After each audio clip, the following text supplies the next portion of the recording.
नमस्कार साथियों, एक बार फिर से स्वागत है आपका अपने यूट्यूब चैनल आकांक्षा डीआर में।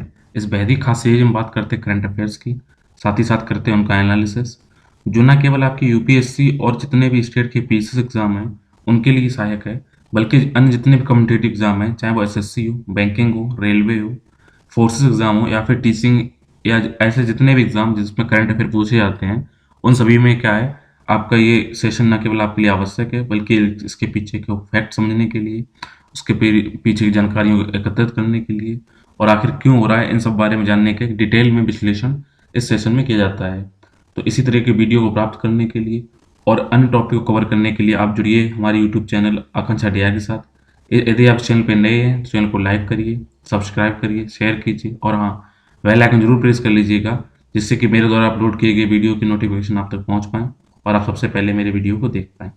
यदि आप इस चैनल पे पुराने हैं तो इसे इसी तरीके से अपना प्यार देते रहिए, अपने रिलेटिव के साथ, नियर वंश के साथ, दोस्तों के साथ इसको शेयर करिए, उनसे सब्सक्राइब करने के लिए कहिए, जिससे ना केवल वो इस फ्री एजुकेशन डिजिटल प्लेटफॉर्म का फ़ायदा ले सकें, कहीं ना कहीं इस जो हमारी डिजिटल फैमिली है उसको भी ग्रोथ करने में हमारी मदद करें। तो आइए शुरू करते हैं आज के प्रमुख करंट अफेयर्स। करंट अफेयर शुरू करने से पहले आज मैंने कुछ मैप लिया है एक जगह का, वो है पर्सियन गल्फ, जिसको फारस की खाड़ी के नाम से जाना जाता है। तो ये फारस की खाड़ी, जो अगर वर्ल्ड मैप में अगर आप देखते हैं तो ये जो इलाका आप देखिएगा, ये वहाँ पर उसके बारे में बात की जा रही है। तो इसमें कौन कौन से, अगर भारत इस ईरान इराक के पास लगा हुआ इलाका है ये, तो अगर पर्सियन गल्फ की बात की जाए यानी फारस की खाड़ी, जो काफ़ी इंपॉर्टेंट है। अगर फारस की खाड़ी से आपको अगर हिंद महासागर में गुजरना है तो एक बीच में एक जलसंधि मिलती है, इसका नाम है straight of Hormuz. Straight of Hormuz से आइए गल्फ ऑफ ओमान में, और गल्फ ऑफ ओमान से होते हुए आप कहाँ चले जाइए, यहाँ पे इधर आते हुए हिंद महासागर में। ठीक है, तो यहाँ पर क्वेश्चन क्या है कि कौन कौन से शहर हैं और देश हैं, उनकी राजधानियाँ क्या हैं, क्योंकि अक्सर ये क्वेश्चन आते रहते हैं, तो इसलिए मैंने सोचा आपको कवर कर देता हूँ कि इंपॉर्टेंट इसमें क्या क्या है। तो अगर इंपॉर्टेंट की अगर आप बात करिएगा इसमें, तो पर्सियन गल्फ के अगर हम देखें पूर्वी से, तो ईरान है यहाँ पे लगा हुआ। ठीक है, ये ईरान कंट्री है। ईरान कंट्री के बाद में अगर हम आते हैं, बात इधर करते हैं पश्चिमी क्षेत्र में, और उनके अक्सर आपसे राजधानियाँ पूछी जाती है अक्सर एग्जाम में। तो ईरान ऊपर इराक लगा हुआ है। उसके बाद देखिए सबसे पहले यहाँ पे कुवैत, ठीक है, उत्तर से दक्षिण की तरफ आएंगे तो कुवैत है, और कुवैत की राजधानी है कुवैत सिटी। उसके बाद में यहाँ पे आते हैं सऊदी अरेबिया है, और सऊदी अरेबिया की राजधानी है रियाद। ठीक, वहाँ पर आते हैं फिर है बहरीन, एक छोटा सा उपमहाद्वीप टाइप का एक देश है, इसका कंट्री, इसकी राजधानी है मनामा। फिर है कतर, जिसकी राजधानी है दोहा। तो उसके बाद में यूनाइटेड अरब अमीरात, इसकी राजधानी है अबू धाबी। ठीक है, ये अभी आज करंट अफेयर ध्यान रखिएगा। फिर है ओमान, ओमान की राजधानी है मस्कट। ठीक, तो आप ध्यान रखिएगा आज इंपॉर्टेंट कौन कौन से मैंने आपको बताए हैं। कुवैत की राजधानी कुवैत सिटी, उसके नीचे है बहरीन, बहरीन की राजधानी मनामा, कतर की राजधानी है दोहा, यूएई की राजधानी है अबू धाबी। ठीक है, और ओमान की राजधानी है मस्कट, और सऊदी अरेबिया की राजधानी है रियाद। और आज ये आपके करंट अफेयर में भी क्वेश्चन है, तो इसके बारे में आप डिटेल में देखेंगे। आइए अब देखते हैं इन सब के बाद आज के करंट अफेयर हैं क्या। प्रधानमंत्री मोदी जी द्वारा उत्तराखंड के केदारनाथ में आदि शंकराचार्य की एक 12 फुट ऊंची प्रतिमा का अनावरण किया गया है। ऐसा माना जाता है कि 9वीं शताब्दी में इसी स्थान पर आदि शंकराचार्य ने अपने 32 वर्ष की आयु में समाधि ग्रहण कर ली थी। तो इसके बारे में देखेंगे। तमिलनाडु के इस टाइम मुख्यमंत्री हैं, अगर आपसे पूछा जाता है कि तमिलनाडु के इस टाइम मुख्यमंत्री कौन है, उनका नाम है M.K. स्टालिन। तो M.K. स्टालिन है, उन्होंने हाल ही में ये कहा है कि उनके राज्य यानी तमिलनाडु में राष्ट्रीय शिक्षा नीति जो 2020 न्यू एजुकेशन पॉलिसी 2020 है, उसको लागू नहीं किया जाएगा, और प्रदेश की नई शिक्षा नीति तैयार करने के लिए शीघ्र ही एक विशेषज्ञ समिति का गठन किया जाएगा और अलग से वो शिक्षा नीति बनाएंगे। तो देखेंगे आखिर में वो क्यों चाहते हैं यहाँ पर नई शिक्षा नीति 2020 ना लागू हो, और अपनी उनकी शिक्षा नीति क्यों लागू हो। हरियाणा सरकार ने निजी क्षेत्रों की नौकरियों में स्थानीय लोगों के लिए 75% आरक्षण प्रदान करने हेतु कानून बनाया है। यह हरियाणा राज्य स्थानीय उम्मीदवार रोजगार विधेयक 2020 के नाम से जाना जाएगा। 15 जनवरी 2022 से इसे लागू करने का आदेश दिया गया है। मतलब ये है कि अब जितनी भी वहाँ फैक्ट्रियाँ हैं, वहाँ अगर 100 कर्मचारी हैं तो 75 कर्मचारी हरियाणा के लगाने होंगे। इसके क्या पॉजिटिव होंगे, क्या नेगेटिव होंगे, इसके बारे में देखेंगे। हाल ही में अबू धाबी, अभी मैंने आपको बताया था कि अबू धाबी कहाँ पर है, ये यूएई यानी कि यूनाइटेड अरब अमीरात की राजधानी है। तो अबू धाबी ने क्या निर्णय लिया, यानी अमीरात ने क्या निर्णय लिया है कि एक नया फरमान वहाँ जारी किया गया है, जिसके अनुसार अब अमीरात में गैर मुस्लिम जितने भी नागरिक हैं उनको उनके कानून के तहत शादी, तलाक और बच्चों के संयुक्त संरक्षण हासिल करने की अनुमति होगी। वहाँ पर शरिया कानून नहीं लागू होंगे गैर जो मुस्लिम है उनके लिए। तो देखते हैं इन्होंने इतना जो थोड़ा इन्होंने थोड़ा फ्रीडम दी, उसके बारे में क्या रीजन है। तो सबसे पहले देखते हैं सामान्य अध्ययन लिंक से, जो यूपीएससी के करंट टॉपिक है उससे लिंक जितने टॉपिक के बारे में। अगर आपसे क्वेश्चन आता है कि भारतीय संस्कृति में प्राचीन काल से आधुनिक काल तक के कला के रूप, साहित्य और वास्तुकला के प्रमुख पहलू क्या हैं, उनमें किनका योगदान रहा है, उसमें आदि शंकराचार्य का नाम आएगा। और इनकी अभी ध्यान रखना, उत्तराखंड के केदारनाथ में 12 फुट ऊंची प्रतिमा का अनावरण किया गया है। तो ये है उनकी प्रतिमा। तो देखते हैं कि इसमें क्या बात है, और शंकराचार्य के बारे में जानते हैं, क्योंकि उनकी आपसे ये नहीं पूछा जाएगा, हो सकता है क्वेश्चन आ जाए कि अभी हाल ही में 12 फुट ऊंची आदि शंकराचार्य की प्रतिमा किस राज्य में मतलब स्थापित की गई है, जिसका अनावरण प्रधानमंत्री नरेंद्र मोदी जी द्वारा किया गया। तो उसका आंसर तो आप कर देंगे आसानी से कि तो उत्तराखंड में की गई है। लेकिन अगर शंकराचार्य जी पे अगर प्रश्न आता तो कई बार तो देखते हैं कि उन पे क्या क्या हो सकता है, और इनके बारे में जाने शंकराचार्य के बारे में। तो इनका जन्म केरल राज्य में, जो वहाँ की बहने वाली सबसे बड़ी नदी है केरल राज्य में, से ध्यान रखना पेरियार। यहाँ पे एक क्वेश्चन ये आपको बनता है कि आदि शंकराचार्य जो है वो कहाँ, जो पेरियार नदी सबसे बड़ी कहाँ की, केरला की, वहाँ से पास में स्थित है कलाड़ी नामक गांव, वहाँ पे इनका जन्म हुआ। उनके अगर गुरु देखें तो गुरु का नाम, आदि शंकराचार्य के गुरु का नाम गोविंदाचार्य है। शंकराचार्य आजीवन अद्वैत वेदांत का ध्वज लेकर निरंतर आगे बढ़ते हुए बौद्ध और जैन धर्म सहित प्रचलित दार्शनिक परंपराओं को चुनौती देते रहे हैं। तो ध्यान रखना, उनका जो अपना दर्शन है वो क्या है, अद्वैत वेदांत है। तो देखेंगे अद्वैत वेदांत होता क्या है। ऐसा माना जाता है कि उन्होंने बद्रीनाथ और केदारनाथ धामों में अनुष्ठान प्रथाओं की स्थापना की थी, इसलिए वहाँ पे आदि शंकराचार्य का वहाँ पे क्या किया गया है, वो वहाँ पे लगाया गया है। तो देखेंगे इसके बारे में। तो देखें इन्होंने साहित्य रचनाएं कौन सी की हैं। तो आदि शंकराचार्य को आमतौर पर 116 रचनाओं के सर्जक के रूप में जाना जाता है। ऐसा माना जाता है उन्होंने 116 रचनाएं की हैं। इनमें से 10 उपनिषद हैं, ब्रह्मसूत्र और गीता पर प्रसिद्ध भाष्य हैं, विवेक चूड़ामणि, मनीष पंचकम, सौंदर्य लाहिरी आदि काव्य रचनाएं भी इसमें शामिल हैं। उन्होंने शंकर स्मृति जैसे ग्रंथों की भी रचना की है, जिसमें नंबूदरी ब्राह्मणों को सामाजिक तौर पर शीर्ष स्थान पर स्थापित करने का प्रयास किया गया है। अब आपने देखा इनका दर्शन है अद्वैत वेदांत। तो अगर देखें अद्वैत वेदांत है क्या, तो अद्वैत वेदांत में कट्टर अद्वैतवाद के दर्शन को सुस्पष्ट किया गया है। इससे संशोधनवादी विश्व दर्शन का स्रोत प्राचीन उपनिषद ग्रंथों से लिया गया है। इनका स्रोत क्या है, प्राचीन उपनिषद ग्रंथ है। तो अद्वैत जो वेदांती हैं उनके अनुसार ये माना जाता है कि उपनिषदों में अद्वैत के एक मौलिक सिद्धांत के बारे में बताया गया है, जिसे ब्राह्मण कहा जाता है, और ये सभी चीजों का वास्तविकता है। अद्वैतवादी ब्रह्म को पारलौकिक सत्ता और अनुभवजन्य अनेक के रूप में मानते हैं। मतलब क्या है कि जो इस लोक से परे है उनकी सत्ता, और जो आपने अनुभव किया है इनके रूप में एक मेल है। इनके अनुसार व्यक्ति अहम मतलब आत्मा का मूल तत्व ब्रह्म है। अद्वैत वेदांत में मूल बल इस बात पर दिया जाता है कि आत्मा एक विशुद्ध इच्छा रहित चेतना होती है। ध्यान रखिएगा, यह अद्वितीय अर्थात अद्वैत है, अनोखी है, अनंत जीव और संख्यात्मक रूप से ब्रह्म के समान है। जो आत्मा है वो क्या है, भगवान ब्रह्म के समान है, इस टाइप माना गया है। अगर इनकी परंपराएं देखें जिसमें विवाद आया हुआ है, तो अगर आज शंकराचार्य के हम देखें क्या क्या विवाद है, तो आज शंकराचार्य के दर्शन का सार इस तरीके से है कि इस अनेकों बार उद्धृत सूत्रीकरण में निहित है, ब्रह्मा सत्यम जगन मिथ्या जीवो ब्रह्मे नापरा, अर्थात केवल ब्रह्म ही सत्य है, यह दुनिया एक भ्रम है और जीवन भ्रम से पृथक नहीं है। यानी कि जो जीव है वो भी क्या है, ब्रह्म से मिला जुला है। जात व्यवस्था के संरक्षण द्वारा आसमान और अन्यायपूर्ण सामाजिक व्यवस्था को सही ठहराने के लिए शंकर की टीका टिप्पणियों का हवाला दिया जाता है, जबकि अन्य विद्वानों द्वारा इसे वाद विस्तार किया जाता है। और आचार्य शंकर के दृष्टिकोण के दूसरे पहलू को समझने के लिए मनीषा पंचकम जैसी रचनाओं को पढ़ने का सुझाव दिया जाता है। यानी कुछ लोग ये मानते हैं क्योंकि आज शंकराचार्य ने सामाजिक व्यवस्था को सही ठहराया था, ऊंच नीच जो उनकी जातवाद व्यवस्था सही ठहराई थी, तो वो इस तरह से इनका क्या विवाद रहता है। शंकर के दर्शन की अगर व्याख्या करने वालों में श्री नारायण गुरु हैं और उनके साथ अन्य विद्वान भी शामिल हैं। वो ये कहते हैं कि जो अद्वैत वेदांत है उसमें बौद्ध विचारकों की कोटियों को उधार लिया गया है और इस दर्शन को प्रच्छन्न बुद्ध बताते हैं। श्री नारायण गुरु ने 20वीं शताब्दी में जाति के सिद्धांत और प्रथाओं को खत्म करने के लिए अद्वैत वेदांत के मूल स्वरूप को पढ़े जाने का भी प्रस्ताव दिया था। कि उन्होंने बोला था कि मूल सिद्धांत में क्या है, ये जातवाद व्यवस्थाओं का ही विरोध करता है। ध्यान रखना, तो आज शंकराचार्य का सिद्धांत क्या है, अद्वैत सिद्धांत है, सॉरी अद्वैत वेदांत है। और उनका जन्म कहाँ हुआ था, उनका केरला में, जो यहाँ पे आपने देखा होगा कलाड़ी गांव में हुआ था, वो कहाँ है, पेरियार नदी के तट पर स्थित है। ठीक है, अब टॉपिक देखते हैं सामान्य अध्ययन 2 से लिंक के बारे में। अगर आपसे प्रश्न ये आता है सरकार की नीतियां और विभिन्न क्षेत्रों में विकास करने के लिए जो भी उसने हस्तक्षेप किए हैं उसके कारण उत्पन्न कौन से विषय हुए हैं, तो उसमें क्या है, नई राष्ट्रीय शिक्षा नीति है 2020, उसको तमिलनाडु सरकार जो वहाँ के मुख्यमंत्री M.K. स्टालिन है उन्होंने वहाँ से लागू करने मना कर दिया है। तो सबसे पहले देखते हैं न्यू एजुकेशन पॉलिसी को, अगर हम आसानी से शब्दों में मोटा मोटी समझने की कोशिश करें तो पहले क्या होता था कि आपकी जो प्री स्कूलिंग होती थी वो 2 साल की होती थी।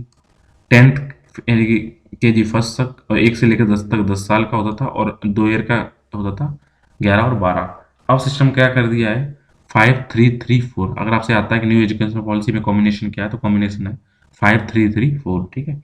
तो 5 मतलब प्री स्कूलिंग यानी कि LKG KG फर्स्ट और सेकंड, ये मतलब पहले आप घर बाहर रहिए, फिर फर्स्ट सेकंड मतलब घर पे रह के शिक्षा करिए, फिर KG फर्स्ट सेकंड, इस तरीके से क्या हो गया, 5 साल यहाँ बिताइए आप। फिर 3 में 3 से लेकर 5 तक, फिर 3 में 6 से लेकर 8 तक, और 4 वर्ष का उन्होंने 9 to 12 कर दिया। ठीक है। तो प्री स्कूलिंग को बोला गया फाउंडेशन, फिर 3 जो ईयर है, 3 से कक्षा 3 से लेकर 5 से, उसको बोला गया प्रिपरेटरी। 6 से 8 तक बोला गया मिडिल, और 9 से 12 बोला गया सेकेंडरी। तो न्यू एजुकेशन पॉलिसी का कुछ इस तरीके से 5-3-3-4 का कॉम्बिनेशन है। तो देखते हैं कि तमिलनाडु सरकार इसका विरोध क्यों किया है, क्या रीजन है। तो केंद्र द्वारा जो भी अनुशंसित जो राष्ट्रीय शिक्षा नीति है, उनका ऐसा मानना है ये कुलीन वर्ग के लिए उपयुक्त है, जो अमीर लोग हैं उनके लिए तो अच्छी है, लेकिन इसके अगर जब ये नई एजुकेशन पॉलिसी लागू होगी, इससे क्या होगा, शिक्षा कुछ ही वर्गों तक सीमित रह जाएगी, ऐसा तमिलनाडु सरकार का मानना है। राज्य द्वारा न्यू एजुकेशन पॉलिसी में प्रस्तावित त्रिभाषा नीति का विरोध किया जा रहा है। क्या उसमें, क्या जो न्यू एजुकेशन पॉलिसी उसमें क्या बोला गया है कि आप इंग्लिश पढ़िए, लोकल लैंग्वेज पढ़िए, और तीसरा उन्होंने हिंदी संस्कृत की बात बोली है। तमिल और अन्य भाषाओं के ऊपर संस्कृत को दी जाने वाली प्रमुखता पर सवाल उठाए हैं कि संस्कृत को वहाँ पे आगे बढ़ाया जा रहा है। इसके अलावा सबसे पहले राष्ट्रीय शिक्षा नीति राज्य के महत्वपूर्ण विषय क्षेत्र शिक्षा में हस्तक्षेप पे ध्यान रखना। शिक्षा किसका विषय है, ये राज्य का विषय है, तो उन्होंने बोला ये सरकार, केंद्र सरकार इसका हस्तक्षेप कर रही है। इसके अलावा राष्ट्रीय शिक्षा नीति को सामाजिक न्याय, संघवाद, बहुलवाद और समानता के विरुद्ध नीति के रूप में देखा जा रहा है। तो तमिलनाडु जो नई एजुकेशन पॉलिसी है उसको लागू नहीं करना चाह रहा है। इससे क्या होगा कि शिक्षा नीति तैयार करना संभव होगा या नहीं होगा, अगर इस बारे में बात की जाए तो राष्ट्रीय शिक्षा नीति 2020 में अंतर्निहित नीति जो शब्द है वो ये इंगित करता है कि यह केवल एक सिफारिश है और किसी के लिए किसी पर बाध्यकारी रूप से लागू नहीं होगी। साथ ही शिक्षा समवर्ती सूची का विषय है और संघ सूची में इसमें शामिल नहीं है, तो इसमें भी कोई, इसमें क्या है, बाध्यकारी रूप से कोई चीज़ है नहीं। इससे पहले जब राजीव गांधी जी ने 1986 में दूसरी राष्ट्रीय शिक्षा नीति लाए थे, तो कई दलों ने इसका विरोध किया था। कृषि नीति भी एक केंद्रीय नीति है और संसद द्वारा कानून पारित होने के बाद भी जिसके खिलाफ कई विधानसभाओं द्वारा प्रस्ताव पारित कर दिए गए हैं, आपने देखा होगा लगातार विरोध किए जा रहे हैं। अगर जो न्यू एजुकेशन पॉलिसी 2020 अगर इसका हम इतिहास देखें कहाँ से स्टार्ट होता है, तो 1948-49 में यूनिवर्सिटी एजुकेशन कमीशन बना, 1952-53 में सेकेंडरी एजुकेशन कमीशन बना, और 1964 और 66 तक आते आते क्या हुआ, एजुकेशन कमीशन पर एक कमेटी बनी गई, DS कोठारी। तो ध्यान रखना, अगर आपसे आता है कोठारी समिति किससे संबंधित है, शिक्षा नीति से संबंधित है। फिर 1968 में न्यू पॉलिसी ऑन एजुकेशन बनाई गई सबसे पहली बार यहाँ पे। फिर 1974 में जब 42वां संविधान संशोधन हुआ, उसमें क्या किया गया, शिक्षा को समवर्ती सूची के अंदर डाला गया। ध्यान रखना, अगर बात आए कि शिक्षा को समवर्ती सूची के अंदर किस संविधान संशोधन के द्वारा डाला गया था, वो 42वां संविधान संशोधन था 1976 का। 1986 में फिर न्यू एजुकेशन पॉलिसी सेकेंडरी आई, फर्स्ट 1968 में आई, सेकेंडरी 1986 में आई, और थर्ड 2016 में आई। ठीक है, सॉरी 2019 में आई। तो इसमें क्या है, फिर 1992 में न्यू एजुकेशन पॉलिसी जो 1986 थी उसको मॉडिफाई किया गया। 1916 में TSR सुब्रमण्यम कमेटी की रिपोर्ट आई गई, और 2019 में कस्तूरी रंगन कमेटी की रिपोर्ट आई, और 2020 में फिर न्यू एजुकेशन पॉलिसी बनी। तो न्यू एजुकेशन पॉलिसी 3 बार बन चुकी है, आप ध्यान रखिएगा, 1968, 1986, फिर उसके बाद हमारे आ जाइए अब 2020 में। और इस पर कौन कौन सी कमेटियां बनी, कोठारी कमेटी बन चुकी है, TSR सुब्रमण्यम कमेटी बन चुकी है, और कस्तूरी रंगन कमेटी, 3 कमेटियां इस पे बन चुकी हैं। इन नाम को याद रखिएगा, कहीं ना कहीं क्वेश्चन में जरूर आएगा आपके एग्जाम में। हरियाणा निजी क्षेत्र आरक्षण कानून में 15 जनवरी से प्रभावी होगा। उन्होंने क्या बोला है कि निजी नौकरियों में 75% का आरक्षण वो क्या करेंगे, अफगानिस्तानी लोगों को देंगे, और 15 जनवरी 2022 से इनको लागू कर दिया जाएगा कि, और 30,000 रुपये मासिक वेतन तक के पदों पर यह आरक्षण लागू होगा। इसका मेन मकसद क्या है कि यहाँ पर बेरोजगार मुक्त हरियाणा का सृजन करना है। तो इससे होगा क्या, इस कानून के तहत अगर आपके पास वहाँ का निवास प्रमाण पत्र है, तो ऐसे लोग जो अपना निवास प्रमाण पत्र हरियाणा का घोषित कर देंगे, तो उन्हें क्या होगा, 75% आरक्षण का प्रावधान दिया जाएगा।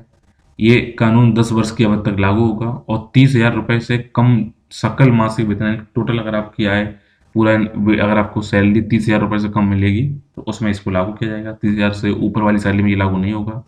इसके पीछे तर्क ये दिया जा रहा है कि उद्योगों की प्रगति जब भी होती है और अर्थव्यवस्था के बीच सही संतुलन बनाया जाए, तो प्रगति और अर्थव्यवस्था के बीच बैलेंस बनाने के साथ साथ उद्योगों में युवाओं के लिए एक सामंजस्यपूर्ण वातावरण का निर्माण किया जाए।